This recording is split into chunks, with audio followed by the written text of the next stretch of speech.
All right, we've got to talk about a breaking news story today that is absolutely crazy. A Capitol rioter who was pardoned by Donald Trump was arrested for threatening to kill Hakeem Jeffries. Now, January 6th is one of my biggest passions. I talk about it relentlessly because, again, the current president of the United States sent a mob of his supporters to a federal building to try to overthrow an election that he didn't win and he knew he didn't win it.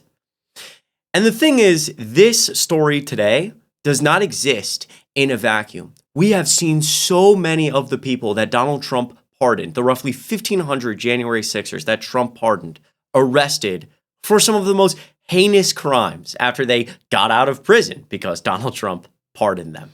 So let's start here with the story today. Pardoned Capitol rioter arrested on charge that he threatened to kill Hakeem Jeffries, a New York man who was convicted of charges related to the January 6, 2021 Capitol attack, was arrested Sunday on a charge that he threatened to kill Democratic House Minority Leader Hakeem Jeffries. According to New York State Police, an anonymous source told the FBI that the man, Christopher, had said on Friday that in a few days, quote, in a few days he would kill Congressman Jeffries in New York City for, quote, the future, referring to like the future of the country. He was previously sentenced to nearly 2 years in prison for his participation in the Capitol attack after being convicted of obstructing an official proceeding, disorderly conduct in a restricted area, and other similar charges, and he was pardoned. It's crazy to me that conservatives have run this nonstop blitz PR attack about how Democrats are violent, about how Democrats caused something like the tragic assassination we saw of Charlie Kirk. And when we hear about this today on Tuesday, that a man that Donald Trump pardoned was ready to kill Hakeem Jeffries for the sake of the country, and nobody's talking about it, is nuts. I don't know why. I don't know what the answer is. But Democrats cannot keep losing these battles like this. It's like in the media space, and this is part of why I do what I do, which I hate to self-promote here, but if you haven't already, go down below, subscribe, and like this video. It goes a long way. But part of why I do what I do is because we are consistently on the losing front. We are losing these battles, these PR battles, if you will, because they are so quick to be able to have the national conversation be Democrats are violent and causing violence. And then when this happens, this will be a non-story in a day or 2 days. And here's the thing, again, doesn't exist in a vacuum. I bet so many of these you have not heard of. Let's start here, for example. Andrew, who received a 6-year sentence for assaulting police officers on January 6th. He was pardoned by Donald Trump. He was arrested in February on an outstanding charge of soliciting a minor.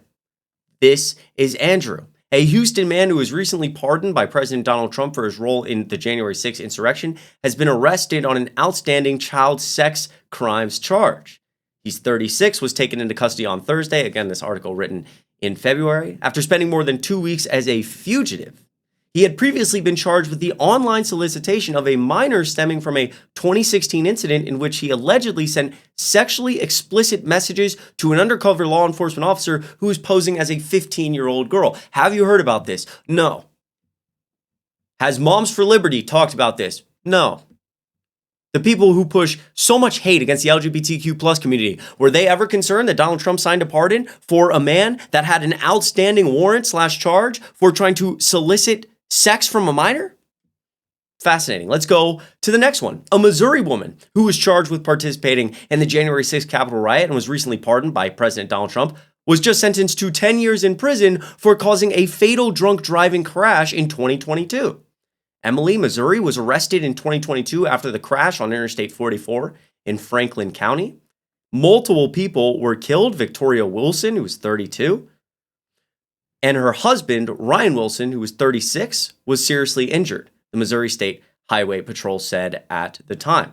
She pled guilty in November of 2024 in connection with the crash and was charged with DWI causing death of another and DWI causing serious physical injury to another. I mean, she could have just been behind bars that entire time after January 6th, but she was pardoned. And then they brought her back to court because she drove the wrong way on an interstate drunk and killed somebody. Okay. What about this one? January 6th rioter pardoned by Trump remains jailed in child sex abuse case. This article written in January. This is Daniel. He was pardoned by Donald Trump. But the FBI investigation then discovered that Daniel had already been under investigation in Charlotte, North Carolina over allegations of child exploitation. Daniel had made a minor shower with him, sexually assaulted her on multiple occasions, took nude photos of her, and directed her to take photos of herself according to a police document. What are we doing here? And why is nobody talking about this? I go to the next one. I mean, we could do this forever. This video could be an hour. How about a trial begins for Taylor, a former January 6th defendant who was arrested near Obama's home? This was written in May. A Washington state man previously accused of joining the riot at the U.S. Capitol on January 6th began trial on Tuesday, so in May, on unrelated firearms and threat charges stemming from his arrest near the Obama family's D.C. home in 2023. So again, this is after January 6th, after he is pardoned. He could have been in prison, but he was arrested in July 2023 after Secret Service agents noticed he was acting strangely in a neighborhood, and according to testimony in court on Tuesday, the FBI was already monitoring him after he had made concerning statements on a live stream a day earlier about blowing up his van at the National Institute of Standards and Technology. When he began live streaming the following day, the FBI was monitoring it and immediately mobilized the Joint Terrorism Task Force. After he was arrested, they searched his van and found a number of firearms and hundreds of rounds of ammunition. I could do this over and over. There are so many people like this who either committed crimes previously, Donald Trump didn't care, pardoned them anyway, and they got to roam the streets, or people Donald Trump pardoned and would go on to commit other crimes, several instances of battery, several instances of men beating their wives. What about the guy who was What about the guy who had already served prison time because he beat his 2-year-old daughter so bad that she couldn't walk? He served 2 years for that and then did this at January 6th, and Donald Trump pardoned him. When are we going to have a conversation about the fact that all the language that Trump has used for 5 or 10 plus years in American politics is causing people to do heinous things, is causing people to say, I'm going to kill Hakeem Jeffries? Look at this clip. Look at this video from Donald Trump just a few weeks ago talking about the radical left. There was another shooting at an ICE facility in Texas yesterday. Terrible. Detainees were killed. The FBI director posted on social media bullets that were engraved with the message anti-ICE. Right. He just posted another thing on social media saying they recovered a handwritten note from the subject that read, hopefully this will give ICE agents real terror to think, is there a sniper with AP rounds on that roof? Who do you hold responsible for the uptick in left-wing violence in the country? Radical left rhetoric. The radical left is causing the problem. They're out of control. They're saying things, and they're really dumb people. I mean, I look at Crockett. I look at some of these people. They're very low IQ people, actually. But the radical left is causing this problem, not the right, the radical left. And it's going to get worse, and ultimately it's going to go back on them. I mean, bad things happen when they play these games. And I'll give you a little clue. The right is a lot tougher than the left. But the right's not doing this. They're not doing it, and they better not get them energized, because it won't be good for the left. And I don't want to see that happen either. I'm the president of all the people. But the radical left is causing this. The radical left Democrats are causing this problem, and it gets worse. It gets worse, and it'll be a point where other people won't take it anymore, and that will not be good for the radical left, and we don't want that. Okay, thank you. Quote, bad things happen when they play these games. That's what Donald Trump said in this clip. The right is a lot tougher than the left. Bad things are going to happen.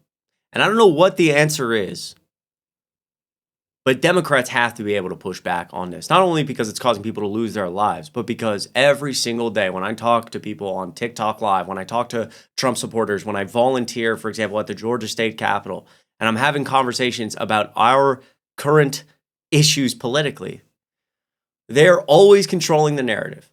Well, how do you feel about the fact that Democrats are pushing violence and it's leading to blah, blah? But no one ever wants to talk about this. No one wants to talk about the fact that a guy was arrested today for plotting to kill Hakeem Jeffries, and he was pardoned by Donald Trump on January 6th. It's almost like people who are willing to storm the Capitol, people who are willing to beat police officers over the head for their king, are likely to do something like try to plot to kill other members of Congress. What a surprise. Unreal. Let me know what you think of all this in the comments down below. Absolutely nuts. I appreciate all the support lately. It goes a long way. Once again, if you haven't already, click subscribe and like down below. The links to my other social media accounts will be in the description. I go live on TikTok sometimes late at night and I debate Trump supporters. It's always an interesting time. I would love to see you there if you want to check it out. I also have Instagram, Twitter, and all the rest. I appreciate you. I hope you have a good rest of your week, and I will see you in the next video.